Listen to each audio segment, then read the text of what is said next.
नमस्कार, मैं हूं मनोज मानस। हमारे स्पेशल बुलेटिन में आपका स्वागत है और सबसे पहले हम बात करेंगे बाढ़ से परेशानी, सड़क से खेत तक पानी। गाजीपुर में गंगा के जलस्तर में लगातार बढ़ोतरी से बाढ़ का खतरा बढ़ता जा रहा है। प्रशासन ने सभी बाढ़ चौकियों को सक्रिय कर कर्मचारियों को अलर्ट मोड पर रहने के निर्देश दिए हैं। वहीं गंगा का बढ़ता पानी अब गांव की ओर पहुंचने लगा है। गाजीपुर के गंगा का जलस्तर गाजीपुर में 2 सेंटीमीटर प्रति घंटे की रफ्तार से बढ़ रहा है। वर्तमान में गाजीपुर में गंगा का जो जल स्तर है वो 61.89 मीटर पर बह रहा है, जबकि गंगा का ये जल स्तर खतरे के निशान से करीब 1 मीटर नीचे है। लेकिन गंगा के जल स्तर में लगातार वृद्धि से रेवतीपुर क्षेत्र के हसनपुरा, नसीरपुर, नगदिलपुर और बीरऊपुर गांव तक बाढ़ का पानी जो है वो पहुंच गया है। रेवतीपुर से मां कामाख्या धाम जाने वाले मार्ग पर भी बाढ़ का पानी आ गया है। नगदिलपुर स्थित मंदिर के चारों तरफ पानी भरने से लोगों की मुश्किलें बढ़ गई हैं। बाढ़ के पानी से सैकड़ों बीघे फसल और पशुओं का चारा भी डूब गया है। कई जगहों पर आवागमन का रास्ता भी प्रभावित होने लगा है। बाढ़ से घिरे खेतों में किसान अपनी बची हुई सब्जियों को निकालने में जुटे हुए हैं। ग्रामीणों का कहना है कि बाढ़ ने उनकी आर्थिक परेशानियां बढ़ा दी। वहीं प्रशासन ने संबंधित कर्मचारियों को इलाके में भ्रमणशील रहते हुए जलस्तर की हर गतिविधि पर नजर रखने के सख्त निर्देश दिए।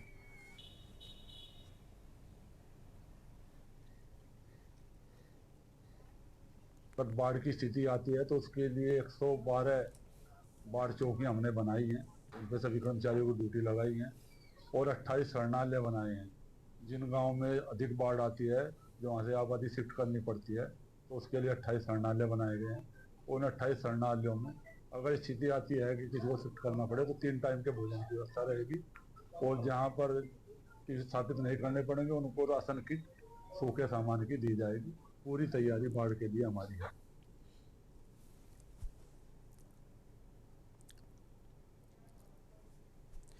और अब बात करेंगे किसकी मक्कारी, गंदगी, जलभराव और दुश्वारी।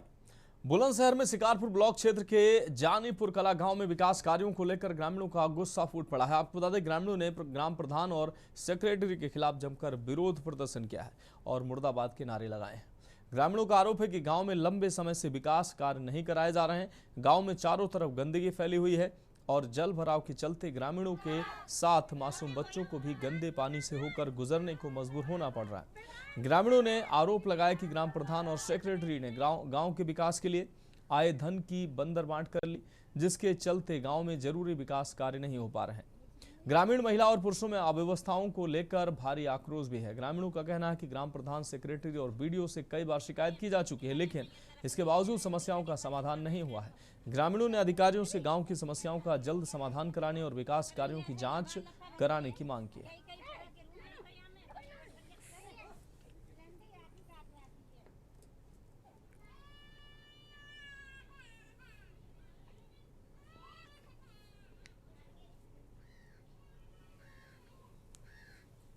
बालक बच्चे सब बीमार पड़े। ये पूरा पानी यहाँ पे भरा रहता है, कोई निकासी है नहीं है पानी निकलने की।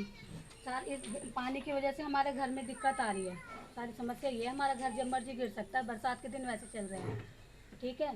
प्रधान कोई कुछ नहीं करता। फिर हमारी थोड़ी घर वालों की भी ये है कि चिड़ते आप है कि हमारे घर में थोड़ी सब में तू मैं हो गई। तू मैं में आपस में चढ़ के हमारे पानी यहाँ भर गया।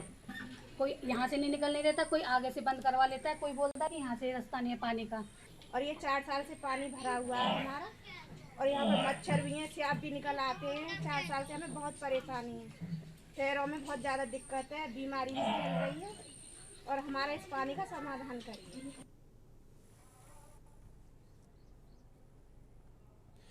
तो किसकी मक्कारी से गंदगी और जल भराव और दुश्वारियां लोगों को उठानी पड़ रही। गंदे पानी से होकर गुजरने को मजबूर हैं ग्रामीण और बच्चे।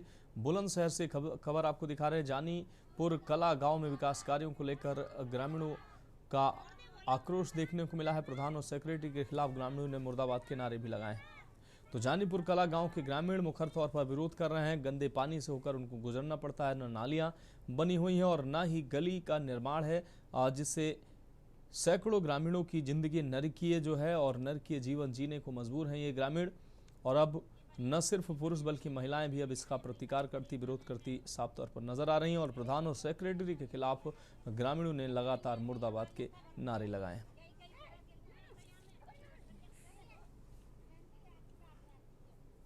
तो आप तस्वीरों में देख सकते हैं किस तरीके से गंदगी का अंबार गांव में देखने को मिल रहा है। न सफाई, न गलियों का निर्माण, न नाली का निर्माण। जो भी धन जो है गांव के विकास के लिए आया, नालियों सड़कों के विकास के लिए आया, उसको प्रधान सेक्रेटरी और अधिकारी हजम कर गए, ऐसा आरोप ग्रामीण लगा रहे हैं। और दूसरी तरफ ये तस्वीर जो है बदहाल गांव की, वो बदलती नज़र नहीं आ रही है और इसी बदहाल तस्वीर को ग्रामीण दिखा रहे हैं और विरोध भी कर रहे हैं, प्रतिकार भी कर रहे हैं और कह रहे हैं कि आखिर उनको सुविधाएं क्यों नहीं मिल रही।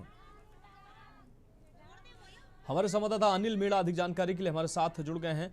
अनिल, बुलंदशहर का जानीपुर कला गांव, इस गांव के ग्रामीण जो है नरकीय जीवन जीने को मजबूर हैं। गांव में न तो नाली है, न तो सड़कें हैं, न ही गलियां हैं।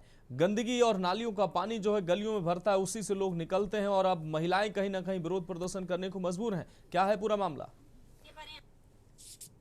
जनपद बुलंदशहर के शिकारपुर ब्लॉक क्षेत्र के जानीपुर कला गांव का मामला है, जहां की अगर बात की है जो गांव की जो हालत है बद से बदतर होती हुई साफ साफ दिखाई दे रही है। तस्वीरों में देख सकते हैं गलियों से लेकर सड़कों तक गंदा पानी भरा हुआ है और 1 से 2 3 फुट पानी भरा हुआ है, जिसमें कि बच्चे और बुजुर्ग सभी लोग गंदे पानी में होकर निकलने को मजबूर है। अगर ग्रामीणों का आरोप है कि स्थानीय प्रधान और सेक्रेटरी और वीडियो के द्वारा शिकायत करने के बार शिकायत करने के बाद भी की समस्या का समाधान नहीं हुआ है, तो हाल के ग्रामीणों ने गाँव में ही विरोध प्रदर्शन करना शुरू कर दिया और स्थानीय जो अधिकारी हैं, सेक्रेटरी और प्रधान और वीडियो की बात करें तो उन्होंने ग्रामीणों ने मुर्दाबाद के नारे भी लगाए। सबसे बड़ा सवाल यही आता है कि सरकार बड़े बड़े दावे जरूर कर रही है कि स्वच्छता अभियान को लेकर बात करें, विकास की बात को लेकर करें, लेकिन आखिरकार जो ग्रामीण क्षेत्रों में जो पंचायतों में विकास का पैसा जाता है तो वो कहाँ बंदरबाट हो जाता है, ये कहीं ना कहीं अपने आप में एक चिंता का विषय है कि आखिरकार 5 साल तक लोग इंतजार करते हैं कि गाँव का विकास होगा। प्रधान जब चुनाव आते हैं तो उसमें ग्रामीणों का ये भी कहना है कि जब चुनाव आते हैं तो बड़े बड़े रूहानी सपने दिखाते हैं कि गाँव को सही तरह से कराया जाए, गाँव की सड़कें बनाई जाएंगी, नाली बनाई जाएंगे, लेकिन ग्रामीणों को सिर्फ कहीं ना कहीं झूठे आश्वासन मिलते हैं, उसके बाद विकास कोई गाँव में नहीं हो पाता है। तो उसी को लेकर ग्रामीण जो महिलाएं, पुरुष हैं, बच्चे हैं, गाँव में भारी आक्रोश है।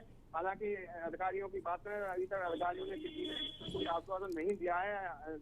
जिस तरह से जो वीडियो वायरल हो रही है, लगातार विरोध प्रदर्शन भी हो रहा है। अब सबसे बड़ा सवाल यही आता है कि आखिरकार 5 साल पूरे हो चुके हैं, लेकिन आखिरकार जो विकास का गाँव का जो पैसा था वो कहाँ बंदरबाट हो गया। तो उसके लेकर ग्रामीणों का यह आरोप है कि सेक्रेटरी और प्रधान के द्वारा जो गाँव का विकास का जो पैसा था उसको बंदरबाट कर लिया गया, गाँव में किसी तरह कोई विकास नहीं किया। तो ग्रामीणों में भारी आक्रोश को देखते हुए लोगों और महिलाओं में भारी आक्रोश है और गाँव के लोगों का यह भी आरोप है भयंकर महामारी जो बीमारी भी फैल रही है, जिससे कि बच्चे और लोग बीमार भी हो रहे हैं और लोगों के पैर सड़ने भी शुरू हो चुके हैं, क्योंकि लोग लगातार गंदे पानी में होकर निकल रहे हैं। तो उससे लोग कहीं ना कहीं बहुत ज्यादा परेशान है। अब देखना यह होगा कि अधिकारी इस बात को लेकर कितना संज्ञान लेते हैं, क्या ग्रामीणों की समस्या का समाधान होगा या नहीं, ये चिंता का विषय है। लेकिन फिलहाल की अगर बात करें तो ग्रामीणों में भारी आक्रोश है और ग्रामीण बहुत जल भराव को लेकर, गंदगी को लेकर बहुत ही परेशानी थी। बिल्कुल अनिल, इस तमाम जानकारी के लिए आपका बहुत शुक्रिया। तो प्रधान और सेक्रेटरी के खिलाफ ग्रामीणों ने मुर्दाबाद के नारे लगाए हैं और उन पर कहीं ना कहीं विकास कार्य न करवाने का आरोप भी लगाया है।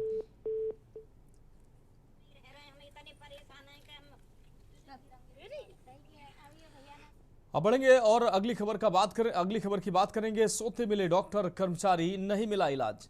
कन्नौज जिला अस्पताल की स्वास्थ्य व्यवस्था पर सवाल खड़े करने वाला मामला एक बार फिर सामने आया है।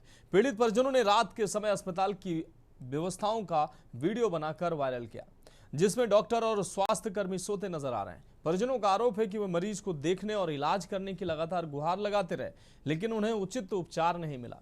परिजनों के मुताबिक अस्पताल में ईसीजी समेत अन्य व्यवस्थाएं मौजूद होने के बावजूद डॉक्टर और स्टाफ ने इलाज की व्यवस्था नहीं होने की बात कहकर मरीज को ले जाने को कहा। इसके बाद परिजन गंभीर हालत में मरीज को कानपुर ले गए, जहां इलाज के बाद उसकी जान बच सकी। मामले में पीड़ित ने सीएमएस से शिकायत की। सीएमएस डॉक्टर गोपाल नारायण द्विवेदी ने कहा कि मामले की जांच कराई जाएगी और दोषी पाए जाने पर सख्त कार्रवाई भी होगी। तो कन्नौज जिला अस्पताल की ये तस्वीरें, इससे पहले भी कई बार ऐसी ही शिकायतें सामने आती रही हैं और एक बार फिर से जिला अस्पताल सवालों के घेरे में है। रात्रि ड्यूटी के दौरान मौजूद डॉक्टर जो हैं वो सोते नजर आए, नर्सिंग स्टाफ सोता नजर आ रहा है और मरीज वहां पहुंच रहे हैं अपनी पीड़ा लेकर, अपने मरीज को लेकर, लेकिन ये डॉक्टर उनको देखने के बजाय उन तीमारदारों को झिड़कते हुए बोलते हैं कहीं और ले जाइए, और आखिरकार इस अस्पताल से मरीज जो है वो रात में लौटते हैं और अन्य अस्पतालों में इधर उधर भटकते हैं। डॉक्टर साहब को बुलाओ ना, अंधेरे में बैठे यार तुम लोग यार। कल सवेरे मिलनी है आप लोगों हमारे पास शिकायत आज आई है कल रात की मरीज के बारे में जो है उस पर जो है एक बना दिया गया, इंक्वायरी कमेटी बना दी गई है और उस पर जांच करा के जो भी दोषी होंगे उनके ऊपर सख्त कार्रवाई की जाएगी। तो क्या मामला था, क्या कुछ शिकायत की है? रात में जो मरीज आए थे उसको यहाँ के स्टाफ ने सही ढंग से व्यवहार नहीं किया। और इस खबर पर अधिक जानकारी के लिए अमित मिश्रा हमारे संवाददाता कन्नौज से हमारे साथ जुड़ गए हैं। अमित मिश्रा, कन्नौज की अगर जिला अस्पताल की बात करें, कई बार सुर्खियों में आता है और सुर्खियों में एक बार फिर से है। अपनी अव्यवस्थाओं के लिए सुर्खियों में रात में मरीज जो अस्पताल पहुंचते हैं और डॉक्टर उनको देखने के बजाय उन्हें दूसरे अस्पतालों में दिखाने के लिए हिदायत देते हैं।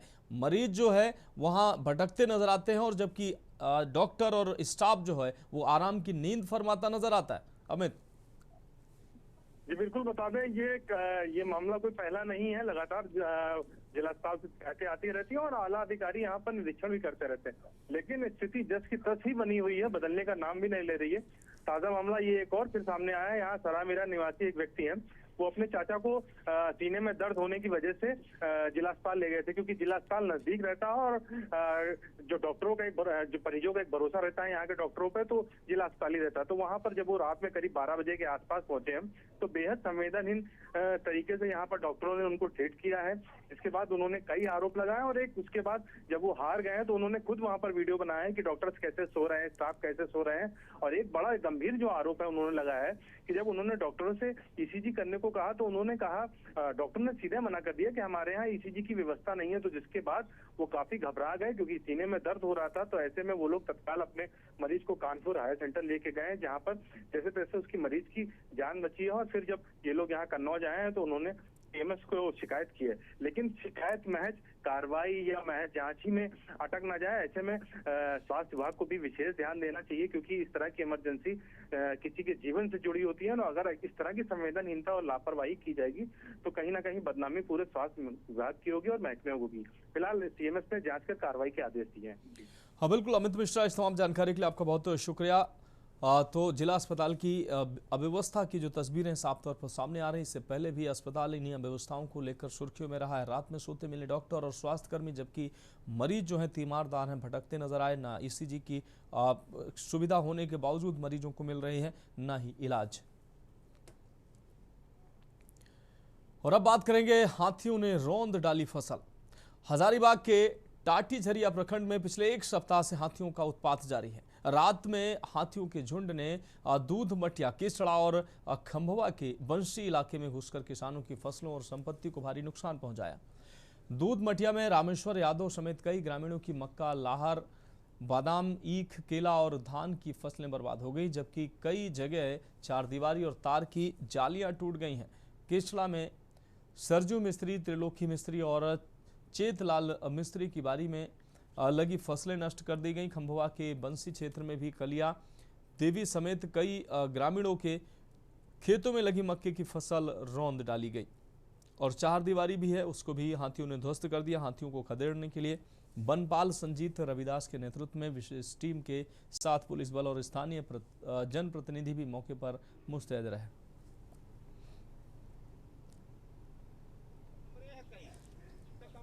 ना एक आवेदन दिए हो तो आवेदन लिखे था तो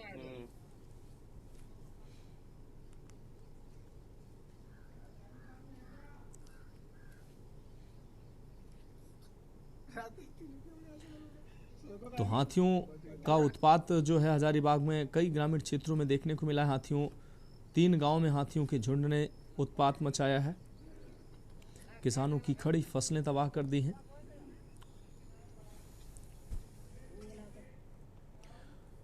तो फिलहाल हमारे स्पेशल बुलेटिन में वक्त एक ब्रेक का। ब्रेक के बाद हम बात करेंगे लेखपालों का विरोध, प्रदेश भर में कार्यबंदी का ऐलान।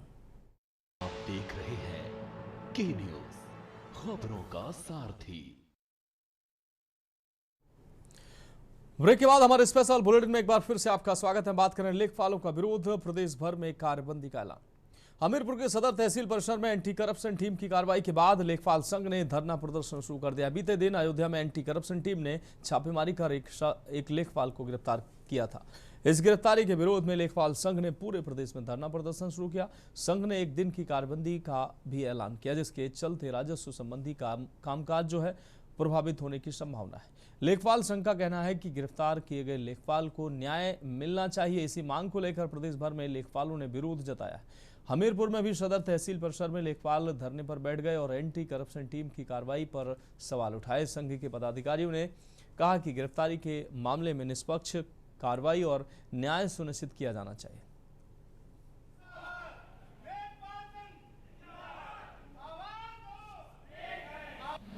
हमारे एक लेखपाल साथी हैं अयोध्या में, जिनको एंटी करप्शन टीम अयोध्या के द्वारा गलत तरीके से, फर्जी तरीके से फंसा के उनको ट्रैप किया गया। वो ग्राम पंचायत सचिवालय में बैठे हुए थे और उसी समय एक व्यक्ति आ गया, उनके पास फाइल रख के चला गया और उस फाइल में उसके बाद एंटी करप्शन टीम आती है और उस फाइल से उसमें पैसे निकाल के हमारे लेखपाल साथी को पकड़ाती है। प्रदेश व्यापी हड़ताल है, एक दिन के लिए पूरा प्रदेश बंद है। प्रांतीय नेतृत्व के क्रम में महामंत्री जी ने हमें लोगों को निर्देशित किया है कि अयोध्या में जो एक घटना हुई है ट्रैप की कार्रवाई, पंचायत भवन में हमारा लेखपाल साथी है एक उत्कर्ष जी, वो बैठा पंचायत भवन में सरकारी कार्य कर रहा था। एक व्यक्ति आया, उसने फाइल में पैसे रख दिए, इसके बाद वो व्यक्ति चला गया।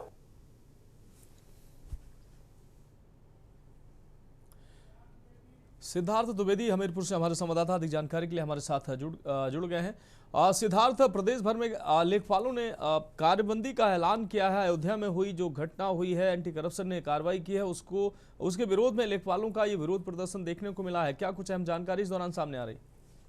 हाँ जी, बिल्कुल बता दें, ये जो पूरा धरने प्रदर्शन का मामला है ये सदर तहसील का है, जहाँ पर आज सवेरे से ही जो लेखपाल संघ है वो धरने पर बैठा हुआ था। धरने बैठने के साथ ही एक दिवसीय कारबंदी का भी ऐलान किया गया था। जब लेखपालों से इस बारे में बातचीत की गई तो उन्होंने बताया कि बीती 20 तारीख को अयोध्या में एंटी करप्शन टीम एक लेखपाल में छापा मारती है और साथ ही लेखपाल को गिरफ्तार करने का काम करती है, जिस पर एक सीसीटीवी वीडियो भी वायरल हो रहा है। वहीं लेखपाल संघ का कहना है कि जो लेखपाल अयोध्या में गिरफ्तार हुए एंटी करप्शन टीम ने जिनको गिरफ्तार किया है वो बेकसूर है और उनको कहीं न कहीं इस पूरे मामले में ट्रैप किया गया है। वहीं एक दिवसीय एक धरने और कार्रवाई के साथ में ही लेखपालों ने आगामी चेतावनी भी जारी करी है कि अगर इस पूरे मामले में अयोध्या में गिरफ्तार हुए लेखपाल को न्याय नहीं मिलता है तो वो अपने संघ में बातचीत करके आगे की जो कार्रवाई होगी उसको सुनिश्चित करेंगे। और साथ ही आपको बता दें कि बीते दिन भी लेखपालों ने हाथों में काली पट्टी बांधकर भी इस गिरफ्तारी का विरोध जताया था। जी नहीं। हाँ बिल्कुल सिद्धार्थ, इस तमाम जानकारी के लिए आपका बहुत बहुत शुक्रिया। तो एंटी करप्शन कार्रवाई पर लेखपालों ने विरोध जताया और प्रदेश व्यापी आंदोलन की चेतावनी दी है। आपको बता दें प्रदेश भर में कारबंदी का लेखपालों के द्वारा फिलहाल कारबंदी का ऐलान किया गया। तो न्याय की मांग पर अड़े नजर आए लेखपाल।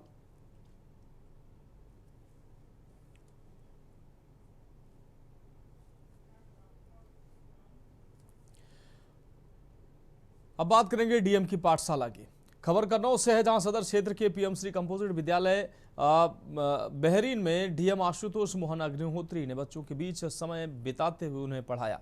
डीएम ने बोर्ड पर भारत का नक्शा बनाकर बच्चों से सामान्य ज्ञान के सवाल पूछे। बच्चों ने सभी सवालों के सही जवाब दिए, जिस पर डीएम ने विद्यार्थियों और शिक्षकों की सराहना की। इसके बाद डीएम ने बीएसए संदीप कुमार सहित अन्य अधिकारियों और बच्चों के साथ विद्यालय में मिड डे मील का भोजन किया। डीएम ने विद्यालय की व्यवस्थाओं का जायजा लेकर अधिकारियों को और अधिक बेहतर स्कूल को और अधिक बेहतर बनाने के निर्देश भी दिए। मैं आज कंपोजिट विद्यालय बहरीन आया था। यहाँ पर मुख्य विषय यह था कि यहाँ की आधारभूत शिक्षा क्या है, साथ ही साथ बच्चों में शिक्षा की स्थिति क्या है, भोजन की स्थिति क्या है, इन सब चीज़ों का निरीक्षण करना था। मैंने यहाँ पर देखा कि आधारभूत सभी सुविधाएं उपलब्ध हैं, पेयजल, शौचालय और भोजन की व्यवस्था। भोजन करने के लिए बड़ा अच्छा टीन शेड बना हुआ, सभी बच्चे उसी जगह भोजन करते हैं। पठन पाठन की अगर बात करें तो यहाँ पर पुस्तकें भी पर्याप्त हैं। यहाँ पर कंप्यूटर लैब भी है, जहाँ पर बच्चों को मैंने देखा कि कंप्यूटर पर कार्य भी कर रहे हैं। साथ ही साथ पठन पाठन की जो गुणवत्ता है वो भी। और इस खबर पर अधिक जानकारी के लिए अमित मिश्रा हमारे संवाददाता जुड़े हुए हैं। अमित, जिस तरीके से पीएम श्री स्कूल में डीएम का दौरा था और इस दौरान डीएम ने बच्चों के साथ समय बिताया, पढ़ाई भी उनकी की उनको पढ़ाया भी, लेकिन विद्यालय में व्यवस्थाओं को देखकर डीएम खुश भी नजर आए। मिड डे मील भोजन भी बच्चों के साथ किया और विद्यालय को और अधिक बेहतर बनाने के निर्देश भी दिए हैं। जी बिल्कुल, बता दें पिछले कुछ समय से जिस तरह से तस्वीरें आई हैं जन को लेकर, जन अल्फा को लेकर, तो ऐसे में कन्नौज जिला प्रशासन किसी तरह की कोई भी लापरवाही नहीं करना चाह रहा। अधिकारी लगातार भ्रमणशील है, चाहे बेसिक शिक्षा विभाग हो, चाहे जिला विद्यालय निरीक्षक विभाग हो, और खुद जिला अधिकारी ही पूरी तरह से इस चीज की मॉनिटरिंग कर रहे हैं और वो भी समय समय पर इस तरह के निरीक्षण कर रहे हैं। इस कड़ी में ये एक निरीक्षण हुआ था जहाँ जिलाधिकारी एक पीएम श्री विद्यालय कंपोजिट विद्यालय बेरीन है, वहाँ पर पहुंचे थे। वहाँ पर उन्होंने बच्चों से मुलाकात की, बच्चों से बात भी की और काफी जब उनको दिखा कि यहाँ के बच्चे काफी अच्छे हैं, पढ़ने वाले हैं, तो डीएम से खुद नहीं रहा गया और वो एक क्लास में पहुंच गया जहाँ पर ब्लैक बोर्ड पर उन्होंने भारत का नक्शा बनाया और नक्शा बनाने के बाद उन्होंने बच्चों से कुछ जनरल नॉलेज के क्वेश्चंस भी किए, जहां पर बच्चों ने जैसे ही उनके क्वेश्चन हो रहे थे अलग अलग बच्चे बिल्कुल सही जवाब दे रहे थे, जिसको सुनकर जिलाधिकारी काफी खुश नजर आए क्योंकि वो थोड़े से टफ क्वेश्चंस थे। तो जिलाधिकारी को ये महसूस हुआ, लेकिन बच्चों ने जिस तरह से जवाब दिया जिसके बाद जिलाधिकारी काफी संतुष्ट दिखे। वहीं कुछ देर बाद जिलाधिकारी मिड डे मील भोजन के लिए भी वहां पर उन्होंने निरीक्षण किया और जहां पर खाने की क्वालिटी को भी देखा और बच्चों के साथ बैठकर खाना भी खाया और बच्चों से बात भी करी है, जिसके बाद विद्यालय का माहौल काफी अच्छा हुआ है। वहीं जिलाधिकारी ने और भी जो विद्यालय में कुछ ऐसी चीजें थी यहाँ पर देखा और उन चीजों को और बेहतर कराने के निर्देश भी दिए हैं और यहाँ के जो टीचर्स थे उनकी काफी तारीफ भी करी है। फिलहाल मौके पर बेसिक शिक्षा अधिकारी संदीप सिंह, जिला विद्यालय निरीक्षक पप्पू सरोज सहित तमाम अधिकारी भी मौजूद थे और जिलाधिकारी विद्यालयों में लगातार भ्रमणशील रहे। विद्यालयों की स्थिति क्या है, कैसे है, उनमें विशेष ध्यान रखा जाए, बच्चों के खान पान का ध्यान रखा जाए, विद्यालय में किसी तरह की कोई समस्या हो रही है तो उसको तत्काल सही कराया जाए। तो ऐसे में जिला प्रशासन पूरी तरह से मुस्तैद और लगातार जिलाधिकारी खुद इस चीज की मॉनिटरिंग कर रहे हैं। जी बिल्कुल अमित मिश्रा, इस तमाम जानकारी के लिए आपका बहुत बहुत शुक्रिया। तो बोर्ड पर नक्शा बनाकर सामान्य ज्ञान के सवाल भी डीएम ने पूछे। इस दौरान स्कूल की व्यवस्थाओं से खुश भी नजर आए डीएम और स्कूल को बेहतर बनाने के निर्देश भी दिए हैं। फिलहाल हमारे खास बुलेटिन में इतना ही। मुझे दीजिए इजाजत और आप देखते रहिए के न्यूज़ इंडिया।